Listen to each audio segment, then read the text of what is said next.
জীবন ও জগৎ বড়ই রহস্যময়। মহাকাশ, গ্রহ, নক্ষত্র, চাঁদ, সূর্য, তারা, মানুষ, সমুদ্র, রোগ ব্যাধি ইত্যাদি সবই রহস্যে ঘেরা। এরকম অনেক রহস্যের মধ্যে একটি রহস্য হচ্ছে মৃত্যু নিত্য, যার রহস্য আজও উন্মোচন করা সম্ভব হয়নি। হ্যাঁ, আমি সেই নিত্যের কথা বলছি, যে নিত্য অনেক মানুষের জীবনে মৃত্যু ডেকে এনেছিল।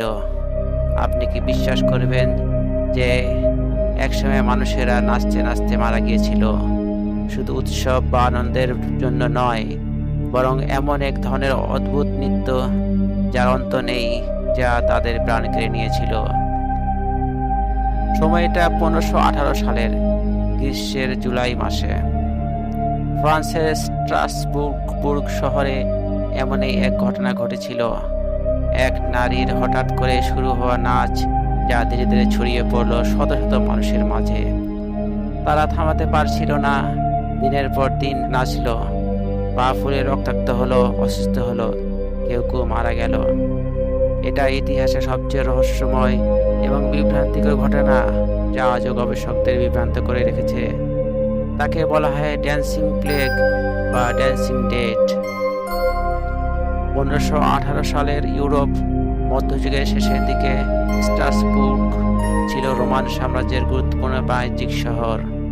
রাইন নদীর তীরে ঘেরা পাথরের রাস্তা আর কাঠের গাঢ় গন্ধ মাখানো পুরোনো বাড়িগুলো শহরের প্রতীক। কিন্তু এই বছরটা ছিল খুবই কঠিন। কয়েক বছর ধরে চলা খরা, দুর্ভিক্ষ ও রোগ ব্যাধি পুরো সমাজকে দুর্বল করে ফেলেছিল। মানুষের আশা আকাঙ্ক্ষা যেন নষ্ট হয়ে যাচ্ছে ধীরে ধীরে। কৃষকরা ফসল তোলা থেকে বিরত ছিল, ব্যবসায়ীরা সংকটে, এবং গরিব মানুষের সংখ্যা দিন দিন বাড়ছিল। ধর্মীয় ভাবনায় মানুষের বর্ষা ছিল গভীর, কিন্তু একই সঙ্গে তারা ভয় পেত মন্দ আধ্যাত্মিক শক্তির শাস্তি থেকে। পাপের শাস্তি হিসেবে রোগ, দুর্ভিক্ষ ও অন্যান্য দুর্ভোগকে তারা বোঝাত ঈশ্বরের রোষের প্রকাশ। ফ্রাউড প্রোফেয়ারের জীবন খুব সাধারণ ছিল। তিনি একজন গৃহবধূ ছিলেন। তিনি তার পরিবারের কাজে ব্যস্ত থাকতেন। স্বামী ও 2 সন্তানের জন্য রান্না করা, বাড়িঘর পরিষ্কার করা ও বাজার করতেন। কিন্তু সেই জুলাই মাসের এক দুপুরে তার জীবন পুরো বদলে যায়। শহরের রাস্তায় হঠাৎ করে তিনি নাচতে শুরু করলেন। সেটা ছিল আনন্দের নাচ নয়। তার চোখ ফাঁকা ছিল, শরীর কাঁপছিল এবং সে থামতে পারছিল না। লোকেরা প্রথমে হাসছিল, ভাবছিল হয়তো মজা করছেন, কিন্তু দিন শেষে সে ক্লান্ত হয়ে পড়ে গেল। পরের দিন আবার শুরু করলো একই নাচ। তার নাচের কারণ কেউ বুঝতে পারেনি, কিন্তু সেটি ছিল প্রথম সংকেত। ফ্রাউড প্রোফেয়ারের নাচের কয়েক দিনের মধ্যে আরো কয়েকজন নাচতে শুরু করলো। তাদের মধ্যে ছিল ব্যবসায়ী, কৃষক, নারী, এমনকি শিশুরাও। প্রতিদিন শহরের রাস্তায় শত শত মানুষ নাচতে শুরু করলো। কেউ থামাতে পারছিল না নাচ। পায়ে চামড়া কেটে গিয়েছিল, রক্ত ঝরছিল, তারা ক্লান্ত হয়ে পড়েছিল, কিন্তু তারা থামতে পারছিল না।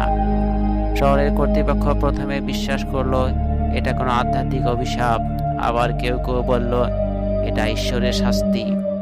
চিকিৎসকরা বললেন যতক্ষণ তারা নাচবে ততক্ষণ তাদের শরীর সুস্থ থাকবে।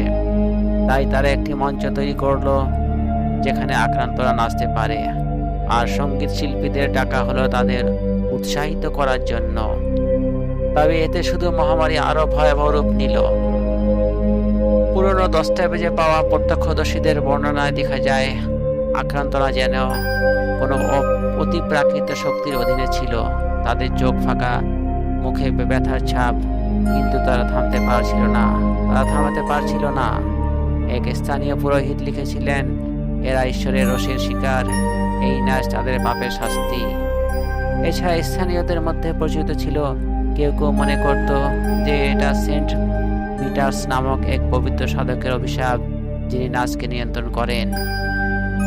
শহরের চিকিৎসকরা চেষ্টা করছিলেন রোগীদেরকে চিকিৎসা করার। তারা নানা ধরনের ঔষধ ও টোটকা প্রয়োগ করলেও কাজ হচ্ছিল না।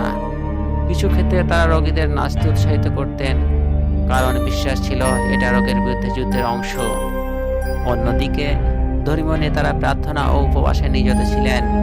রোগীদের পাপ মুক্তির জন্য ধর্মীয় আচার পালন করছিলেন।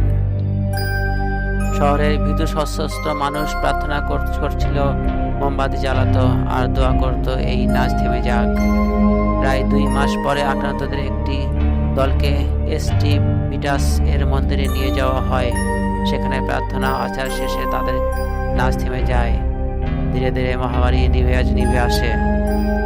কিন্তু কতজন মারা গিয়েছিল তার সঠিক সংখ্যা কেউ আজও জানে না। ধারণা করা হয় কয়েক ডজন থেকে কয়েক শত পর্যন্ত হতে পারে। আজকের দিনে এই ঘটনার আসল রহস্য কারণ নিয়ে বিতর্ক রয়েছে।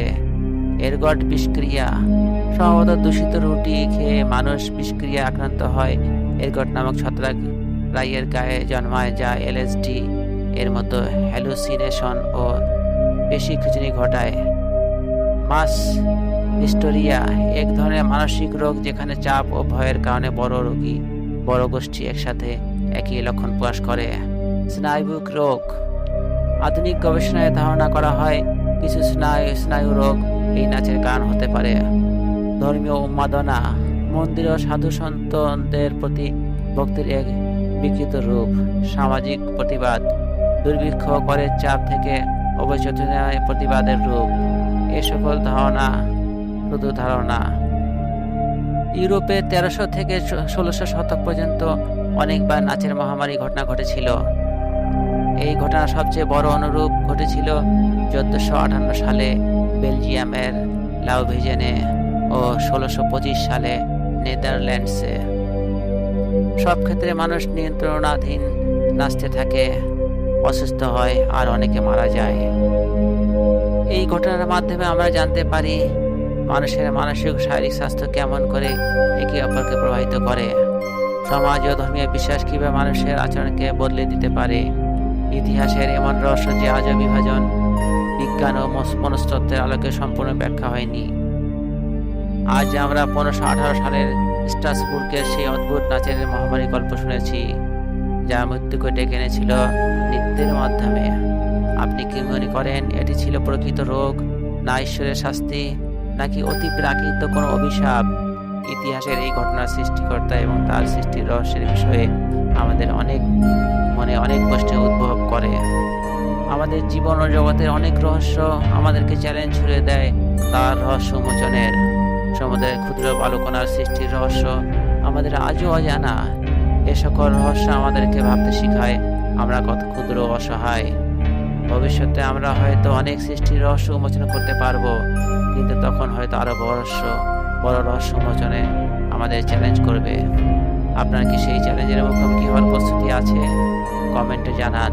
এই ধরনের সত্য ও রহস্যময় ভিডিও আপনাদের জন্য আরও তৈরি করার অনুপ্রেরণার জন্য ইউটিউব চ্যানেলটি অবশ্যই লাইক ও সাবস্ক্রাইব করুন।